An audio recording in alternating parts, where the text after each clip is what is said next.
So, when we were looking at, as a committee, when we were looking at the texts that were coming up, notice that we had this story about the feeding of the 5,000. And last year, at our Synod's lead event, the whole emphasis was on stewardship, and I did a workshop called Do We Really Need More Drama? Which is all about skits and drama and worship and stuff.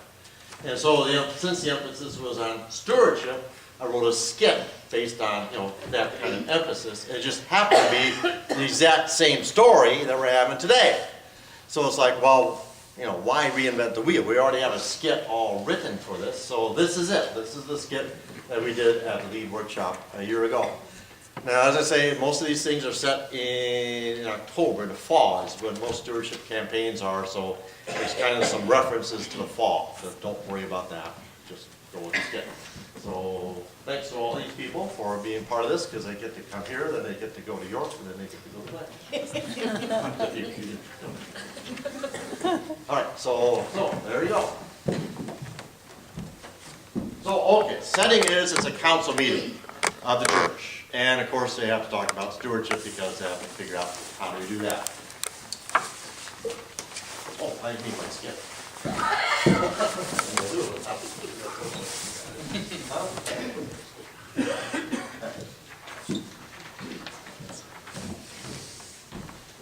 Welcome to tonight's council meeting. Among other things we'll be doing tonight, the main purpose is to discuss our upcoming stewardship campaign.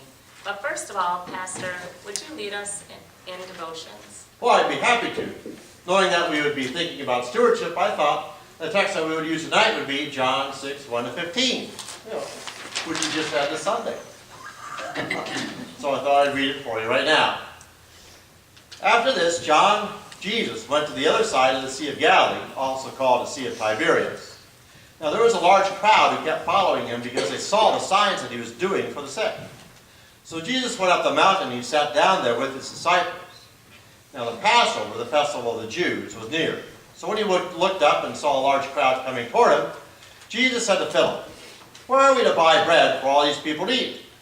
And he said this to test him, for he himself knew what he was going to do. And Philip answered him, 6 months' wages would not buy enough bread for each of them to eat, even a little. One of his disciples, Andrew, Simon Peter's brother, said to him, "Well, there's a boy here who has 5 barley loaves and 2 fish, but what are they among so many people?" So Jesus said, "Make the people sit down." Now there was a great deal of grass in the place, so they all sat down, about 5,000 in all. And then Jesus took the loaves, and when he had given thanks, he distributed them to those who were seated, so also the fish, as much as they wanted. When they were satisfied, he told his disciples, "Now go, gather the fragments left over, so that nothing may be lost." And so they gathered them up, and from the fragments of the 5 barley loaves left by those who had eaten, they filled 12 baskets.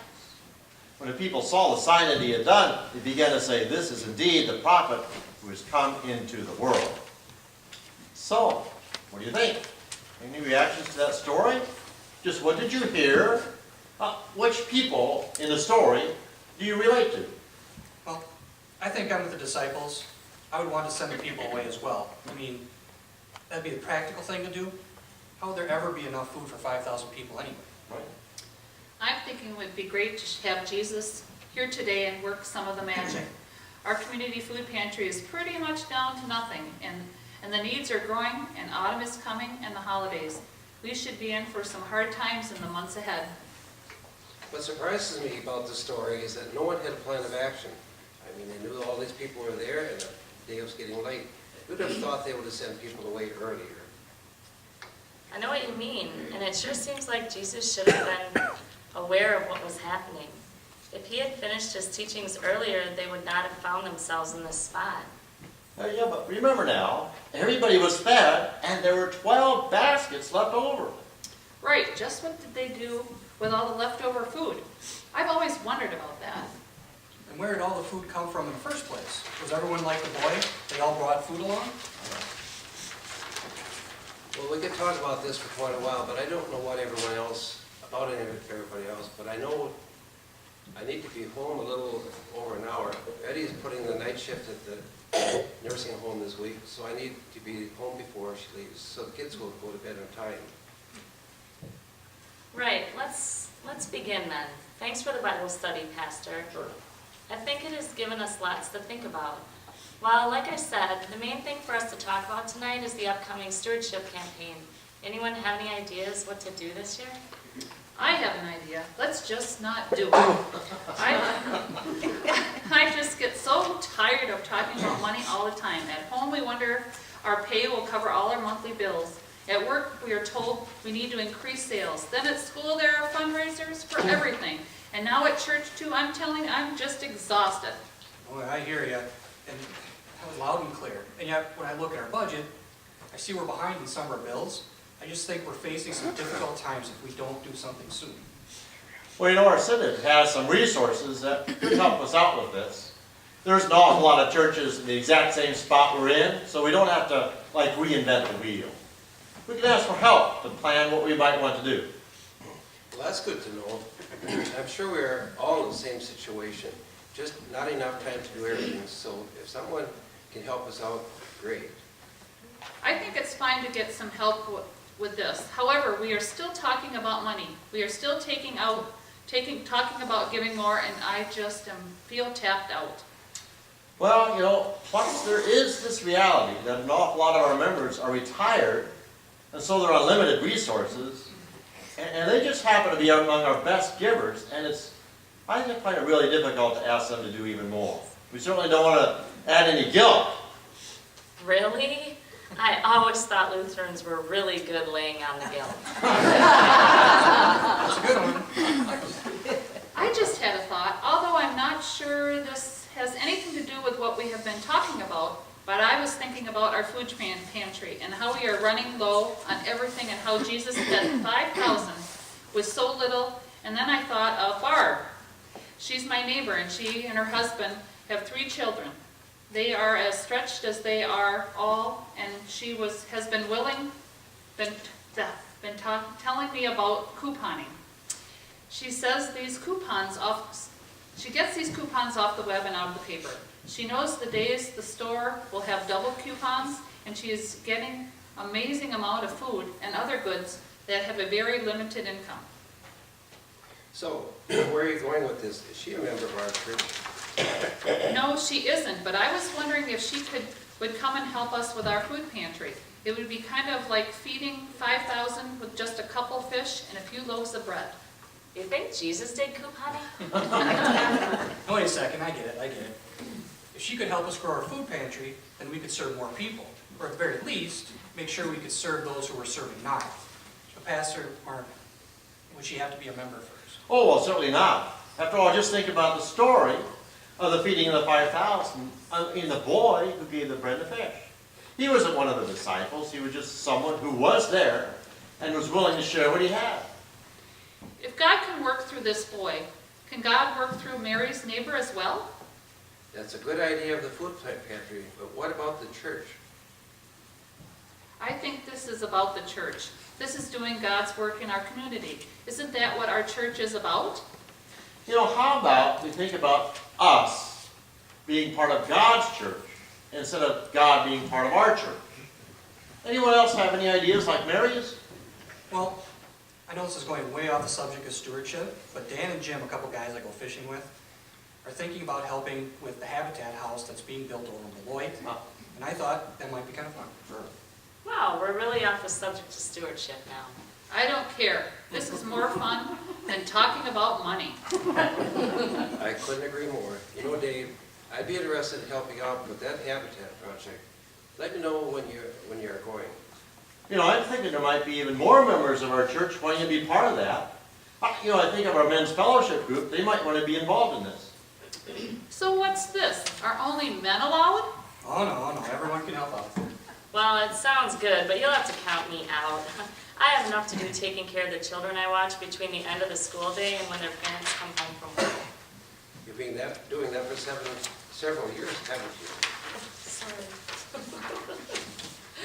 Yes, I have, and I really love it. I love the children, and I tell you what, I've gotten pretty good at helping children with their homework and everything else that goes on in their days. Even when they get older, they often stop to chat about their day. You know, Sue, that's a really great gift that you have. That ability to truly care for children. Oh, it's nothing really. Anyone can do it. I disagree. It really is a gift you have, and I just had a thought. There are a lot of parents, like my wife and I, who could really use some practical advice on parenting. Have you ever thought of being maybe a half-day workshop and sharing like the top 10 things all children want from their parents, or something like that? I've never thought about it, but that would be a fun thing to do. I would really enjoy it. You know, we could even add that to our website, like a parent advice column. Really? I'll think about it. I really will. That really sounds neat. Wow, look at the time. I'm afraid I need to leave pretty soon. I don't have half of that page in my thing. I guess we will have to ask the synod to help us with stewardship this year. We are just too busy. Wait a second, I think we have been talking about stewardship. What do you mean? We barely mentioned money, and we still need a way to find a way to pay the bills. No, we didn't talk about money, but we found a way to use our talents, our abilities, our gifts. Doesn't that have something to do with stewardship? You know, I think you're onto something. I mean, just think what we did tonight. We're going to reach out to a neighbor, not even a member, and then ask her to help us fill our food pantry, and maybe even teach someone what to know more about couponing. And we have a group of men who are now going to go help build a habitat house. And then we may have the beginning of a parent help class. Well, those are like 3 ministries we didn't have an hour ago. But none of that pays the bills. But it does get us to a place where we're part of God's church and we're doing what God wants us to do. I just think, the disciples didn't know how the 5,000 would be fed, but they were all fed. Stewardship is all about being faithful with everything God gives us. So it is more than just money. I must admit, I like it. I wonder if we could just go and let God, maybe we will find out for ourselves if the basket's overflowing. Well, I think it's worth a try. And with God, how can we fail? Let's put all this together and share these ideas with the congregation on Sunday. They might even have more ideas. Who knew all this church stuff could be so fun?